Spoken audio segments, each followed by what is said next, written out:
गोरक्षनाथ जी ने लिखा, केता आवे केता जाई, केता मांगे केता खाई, केता रूप वृक्ष तली सोई, गोरख अनुवे कौसे की। यानी कितने लोग इस दुनिया में आते हैं, कितने लोग इस दुनिया से चले जाते हैं, कितने लोग मांग कर खाते हैं, कितने लोग अपना भरण पोषण न जाने कैसे करते हैं, कितने पेड़ के तले सोते हैं, परंतु गोरख अपने अनुभव को किससे कहे। कभी आपने सोचा कि आरुणी तो हम सब हैं, पर ऐसा क्यों होता है कि इतने सैकड़ों आरुणियों में से एक उदालक बनता है? आरुणी से उदालक बनने की यात्रा एक असत्य से सत्य की यात्रा, एक बूंद से सागर की यात्रा। यदि हम सोचें कि क्यों कोई आरुणी उदालक बन जाता है, आरुणी उदालक तब बन जाता है जब आरुणी में अगाध श्रद्धा हो, जब आरुणी में पूर्ण समर्पण की भावना हो, जब आरुणी में पूर्ण विश्वास हो गुरु के प्रति। इसलिए गुरु के प्रति श्रद्धा का होना, गुरु के प्रति समर्पण भाव का होना, गुरु के प्रति विश्वास का होना ही व्यक्ति को आरुणी से उदालक बनाता है। और हम लोग क्यों नहीं ये यात्रा कर पाते? हम लोग इसलिए यात्रा नहीं कर पाते क्योंकि हम संशय में जीते हैं, हम संदेह में जीते हैं, हम कभी भी अपने गुरु के प्रति श्रद्धा या विश्वास रख ही नहीं सकते। क्यों? साइंस ने सिर्फ हमें संदेह करना सिखाया, हमें सिर्फ शक करना सिखाया। Only suspicion, that is equally important. I don't say suspicion is not important, but at one point of time suspicion ends, and the day suspicion goes, the Aruni converts into Udalak.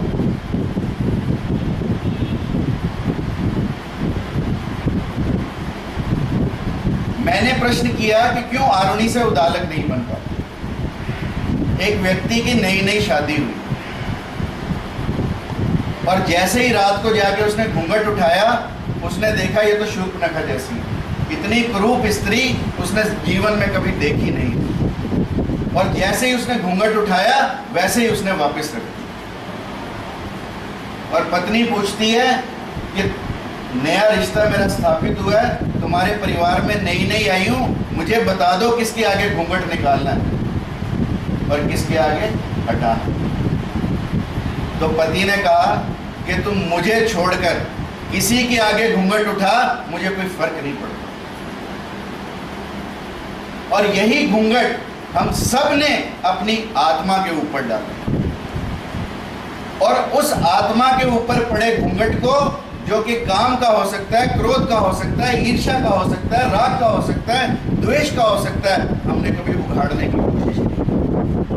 जिस दिन हम इस घूंघट को उघाड़ देंगे, उस दिन हम भी आरुणी से उदालक बन जाएंगे।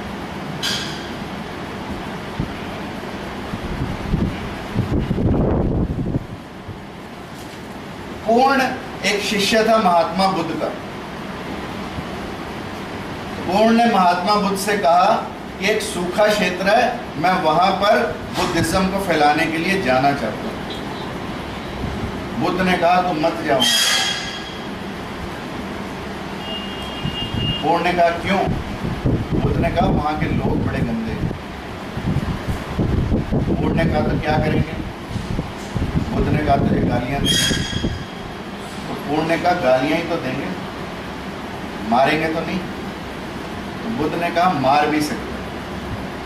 तो पूर्ण ने कहा कि मार देंगे तो मैं उनका ऋणी रह जाऊंगा, मैं वो समझूंगा कि उन्होंने मेरा उद्धार कर दिया, क्योंकि मृत्यु तो सिर्फ देह की होगी, मृत्यु मेरे अहंकार की होगी, और जिस दिन मेरे अहंकार की मृत्यु होगी उस दिन मैं सहज हो जाऊंगा। इसलिए गोरक्षनाथ जी ने लिखा, मरो है जोगी मरो, मरो मरण है मीठा, ऐसी मरनी मर चलो जिस मरनी मरी गोरख की। यानी गोरक्षनाथ जी के पास में पूछने गया कि मैं आत्महत्या करना चाहता हूँ। आप देखो लोग आत्महत्या करने से पहले भी पूछने जाते हैं। आत्महत्या से पहले बहुत समय होता है आदमी के पास विचार। गोरक्षनाथ जी से पूछने गया कि मैं आत्महत्या करना चाहता हूँ, तो गोरक्षनाथ जी ने कहा तो तुरंत कर। उस आदमी को गोरक्षनाथ पे ही गुस्सा आया, क्योंकि करना तो कोई चाहता नहीं। कहते कहते हैं अभी मैं आत्महत्या करूँ, मैं तेरे को मार दूंगा, मैं तेरा नाश कर दूंगा, मैं तेरे खिलाफ ये कर दूंगा, मैं तेरे खिलाफ वो कर दूंगा, करना कुछ नहीं होगा। तो गोरक्षनाथ जी ने कहा तो तुरंत कर। अब वो व्यक्ति बड़ा चौंका। उसने कहा मैं अनेक साधु सन्यासियों के पास गया, सबने मुझे कहा कि तू आत्महत्या मत कर, तू क्यों करना चाहता है आत्महत्या? आप अकेले ऐसे हो जिसने कहा है कि तुरंत कर। तो गोरक्षनाथ जी ने कहा कि मैंने, अगर तूने साधारण मौत मरना है तो फांसी खा ले, और अगर तूने महामृत्यु को पाना है तो मेरे पास आ। साधारण मृत्यु और महामृत्यु में क्या फर्क? महामृत्यु वो जो हमारी अहम की मृत्यु, महामृत्यु वो जो हमें सहज होना सिखाती है, और जो व्यक्ति सहज हो जाता है वही व्यक्ति आरोग्य से उदालक होता है। सहज भाव होना, इसलिए गोरक्षनाथ जी ने लिखा हब के ना चलीबा, ठब के ना बोलीबा, धीरे धरीबा पाओ, गर्म न करीबा, सहजे रहीबा, गोरख पढ़। यानी कि हमें हब के ना बोलीबा, निर्विचार होकर बोलना चाहिए। ऐसे नहीं कि 2 लाइनें याद कराए और वो 2 लाइनें विचार में घूमती रही, सुबह पता लगा वो भी घूम गए। निर्विचार होके बोलीबा, ठब के ना चलीबा, यानी अकड़ के चलने का कोई लाभ नहीं। धीरे धरीबा पाँव, पाँव पर धीरे धीरे। सहज रहीबा, सहज रहने का मतलब अपने अहंकार की मृत्यु करके रहना। और जिस व्यक्ति के अंदर का मैं खत्म हो जाता है, जिस व्यक्ति के अंदर का अहम खत्म हो जाता है, वह व्यक्ति सहज हो जाता है। और जीवन में जिसने भी उन्नति करनी हो, जीवन में जिसने भी अपने जीवन को सार्थक बनाना हो, उस व्यक्ति के लिए सहज होना अत्यंत आवश्यक है। लोग छोटी छोटी बातों पर झगड़ा करते हैं, उसने मुझे ऐसे कह दिया, उसने मुझे वैसे कह दिया। There are no reasons to ponder. There are no reasons to waste your life.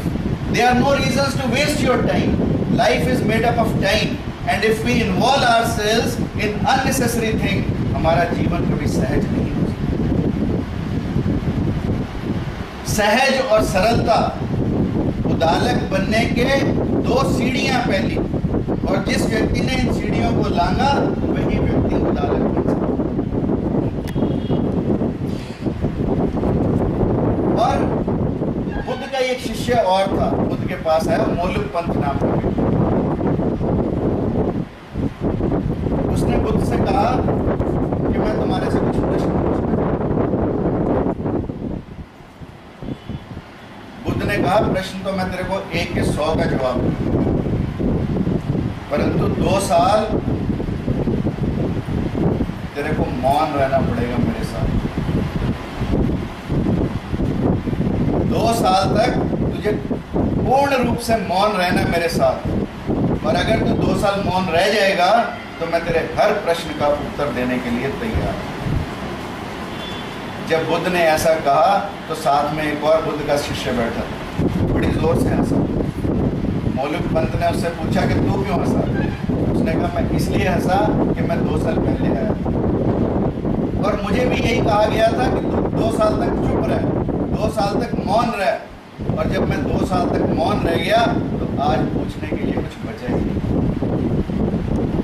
और तू भी यदि 2 साल मौन रह जाएगा तो तेरे पास भी पूछने के लिए कुछ बचेगा नहीं। गुरु 2 ढंग से पढ़ाते हैं व्यक्ति। एक बोलकर, बोलने का ढंग बहुत ही बचकाना ढंग है, बचपना ढंग है, बहुत ही पुराना ढंग है, और बहुत ही, मैं तो ये कहूँगा कि बोलना तब चाहिए आदमी को, चलो मैं आपको शब्दों का प्रयोग नहीं। एक गुरु सिखाता है मौन रहने से, सिर्फ गुरु सिखाता है चुप रहने से, गुरु सिखाता है सिर्फ अपने पास बैठाने से, जिसे हमने सत्संग कहा, जिसे हमने उपासना कहा, जिसे हमने कहा गुरु के समीप बैठना। तो बुद्ध की परिभाषा सिखाने की, बुद्ध बोले भी और बुद्ध नहीं भी बोले। कुछ के लिए बुद्ध बोले, कुछ के लिए बुद्ध नहीं बोले, और जिनके लिए नहीं बोले वो सब उदालक बन गए। जिनके लिए बोलते रहे वो आरुणी रह गए।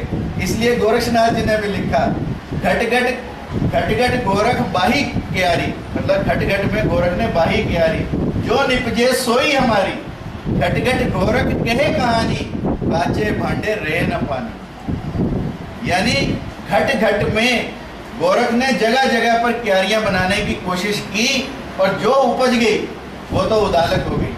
वो गोरक्षनाथ जी ने कहा हमारी हो गई, यानी कि ऋषियों की परंपरा में हो गई। घट घट गोरख कहे कहानी, काचे भांडे रहे न पानी।